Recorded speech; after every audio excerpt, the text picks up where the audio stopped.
Hello friends, તો હું છું દિવ્યા ફૂડ કિચનમાં તમારું સ્વાગત છે। તો આજે હું તમારા માટે ખૂબ જ ઇઝી અને ફક્ત 5 જ મિનિટમાં બની જાય તેવા રવા ઢોસા બેટરની રેસીપી લઈને આવી છું। તો ચાલો રેસીપી સ્ટાર્ટ કરીએ। અહીંયા મેં મિક્સર જાર લઈ લીધું છે, તેની અંદર 3 કપ જેટલો રવો કે સૂજી તમે કંઈ પણ લઈ શકો છો, કારણ કે આપણે તેને ગ્રાઇન્ડ જ કરવાનું છે। તો અહીંયા મેં રવાને ગ્રાઇન્ડ કરવા માટે લઈ લીધું છે। તો તમે જોઈ શકો છો કે રવો એકદમ જ ફાઇન પાવડર જે તમે કહો છો એવો ફાઇન પાવડર બનીને રેડી થઈ ગયો છે। તો અહીંયા હું એક બીજો બાઉલ લઉં છું, તેની અંદર આપણે જે પીસેલો જે રવો છે તેને હું એડ કરી દઉં છું। ત્યાર પછી તેની અંદર 1 કપ જેટલું બેસન એડ કરવાનું છે। બેસન એડ કરવાથી આપણા ઢોસાની અંદર બાઇન્ડિંગ આવશે અને તે વધારે ક્રિસ્પી થશે। અને તેની સાથે જ 1 કપ જેટલું દહીં એડ કર્યું છે અને 1 ચમચી મીઠું એડ કર્યું છે। દહીં જરૂરથી એડ કરજો। દહીં એડ કરવાથી આપણું જે ઢોસાનું જે બેટર બને છે એની અંદર હવાના કણ ભરાય છે અને તેનાથી જે બેટરની અંદર જે ફ્લફીનેસ આવે છે તે આવે છે। તો એની અંદર આ રીતે પાણી એડ કર્યું છે અને તેને મિક્સ કરી દીધું છે। સૌથી પહેલાં મેં 1 કપ પાણી એડ કર્યું હતું અને હવે બીજો કપ પાણી એડ કરું છું અને તેને મિક્સ કરું છું। ધીરે ધીરે પાણી એડ કરવાનું છે અને મિક્સ કરતા જવાનું છે। જો તમને મારો આજનો વિડીયો ગમતો હોય તો મારા વિડીયોને લાઇક અને શેર કરજો અને ચેનલને સબસ્ક્રાઈબ ન કરી હોય તો સબસ્ક્રાઈબ કરજો। ત્યાર પછી અહીંયા મેં અડધો કપ જેટલું પાણી એડ કર્યું છે। પાણી એડ કર્યા પછી તેને બરાબર મિક્સ કરી દેવાનું છે। તો વિડીયોને એન્ડ સુધી જોજો, ખૂબ જ સારો એવો આપણો ઢોસો બનીને રેડી થશે। તો તેને 15 મિનિટ સુધી રેસ્ટ આપવાનો છે, જેથી આપણે જે રવો એડ કર્યો છે એ ફૂલી જશે। તો 15 મિનિટ પછી અહીંયા હું તમને ઢક્કન ખોલીને બતાવું છું। તો તમે જોઈ શકો છો કે આપણો રવો જે આપણે એડ કર્યો છે એ ખૂબ જ સારી રીતે ફૂલી ગયો છે અને આપણું બેટર પહેલાં કરતાં ઘણું ઠીક પણ છે। તો હજુ આની અંદર પાણીની જરૂર છે, તો હું એની અંદર અડધો કપ પાણી બીજું એડ કરું છું। અહીંયા આપણે 1 કપનું માપ લઈ લેવાનું છે અને તે માપથી જ આપણે બધું માપ લેવાનું છે।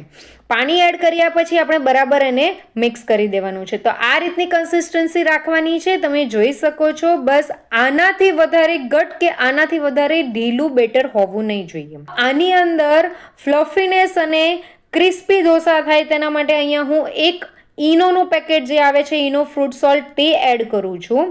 અને ત્યાર પછી ઈનોને એક્ટિવેટ કરવા માટે તેની ઉપર 1 થી 2 ચમચી જેટલું પાણી એડ કરું છું। તમે જોઈ શકો છો કે જેવું પાણી આપણે એડ કરીએ છીએ તેવો જ ઈનો એક્ટિવ થઈ જાય છે અને તેને બરાબર મિક્સ કરી દેવાનું છે। તેને બધી રીતે મિક્સ થઈ જાય ત્યાર પછી તેની અંદર આપણે કોઈ પણ જાતનું પાણી કે કશું એડ કરવાની જરૂર નથી અને મિક્સ કર્યા પછી આપણે ઢોસા બનાવવાના સ્ટાર્ટ કરી દેવાના છે। તો અહીંયા મેં ગરમ તવો કરી દીધો હતો, તેની ઉપર 1 ચમચી તેલ નાખીને તેલને સ્પ્રેડ કરી દેવાનું છે। ત્યાર પછી તવાનું ટેમ્પરેચર ઓછું કરવા માટે તેની ઉપર પાણી સ્પ્રિંકલ કરવાનું છે। આ રીતે જો તમે પાણી સ્પ્રિંકલ કરશો તો તમારો ઢોસો ચોંટશે નહીં અને એકદમ ઇઝીલી તે ઉખડી પણ જશે। તો આ રીતે મારી પાસે લોખંડનો તવો છે, તો એટલે મેં લોખંડના તવા પર જ હું ઢોસા બનાવું છું। તો ઢોસાના બેટરને આ રીતે સ્પ્રેડ કરવાનું છે। 1 જ ચમચો ઢોસો લીધો છે અને તેને આ રીતે બેટર નાખીને તેને આ રીતે ધીરે ધીરે સ્પ્રેડ કરતા જવાનું છે। સ્પ્રેડ થઈ જાય ત્યાર પછી તેને થોડી વાર થવા દેવાનું છે અને ઉપરનું લેયર સુકાઈ જાય એટલે તેની ઉપર તેલ કે બટર તમે કંઈ પણ એડ કરી શકો છો અને તે એડ કરીને પછી તેને આ રીતે સ્પ્રેડ કરી દેવાનું છે। ત્યાર પછી ઢોસો આપણે લો ટુ મીડિયમ ફ્લેમ પર જ થવા દેવાનો છે, જેથી તેનામાં ક્રિસ્પીનેસ આવે। તો તમે જોઈ શકો છો કે આપણો ઢોસો હવે થઈ ગયો છે। તો હું એને આ રીતે કેપનો શેપ આપું છું, એટલે હું આ રીતે તેને કટ કરું છું। તો કટ કર્યા પછી તેને ફોલ્ડ કરી દેવાનું છે। ખૂબ જ ઇઝીલી ફોલ્ડ થશે। જો તમારાથી આ નહીં થાય તો તમે સાદો જે આપણે રાઉન્ડ શેપ આપણે બનાવીએ છીએ એ શેપમાં પણ તમે ઢોસો બનાવી શકો છો।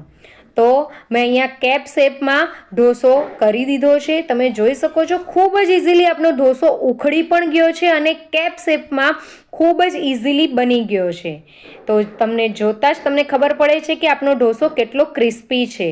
ત્યાર પછી અહીંયા હું તમને રાઉન્ડ શેપમાં પણ ઢોસો બનાવીને બતાવું છું.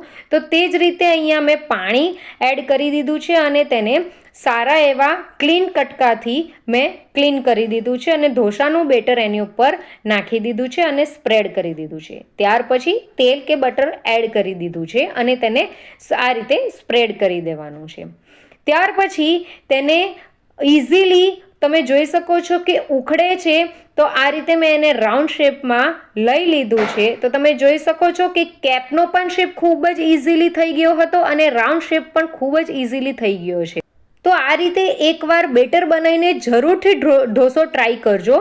ખૂબ જ ફટાફટ બની જાય છે આ ઢોસો અને ઇન્સ્ટન્ટ ઢોસો છે. વર્કિંગ વુમન હોય તો તેના માટે તો ફટાફટ બની જાય એવી જ રેસીપી છે. તો એકવાર જરૂરથી ટ્રાય કરજો. તો તમને મારી આજની રેસીપી કેવી લાગી એ મને જરૂરથી કમેન્ટ કરીને કહેજો અને તમે આ વિડીયો ક્યાંથી જુઓ છો તે પણ કમેન્ટ કરીને કહેજો. તમારા કમેન્ટથી ખૂબ જ મોટિવેશન મળે છે. તો કમેન્ટ જરૂરથી કરજો અને મારા વિડીયોને લાઈક કરજો. જો મારો વિડીયો ગમ્યો હોય તો તમારા ગ્રુપમાં શેર કરજો. Thank you for watching. By.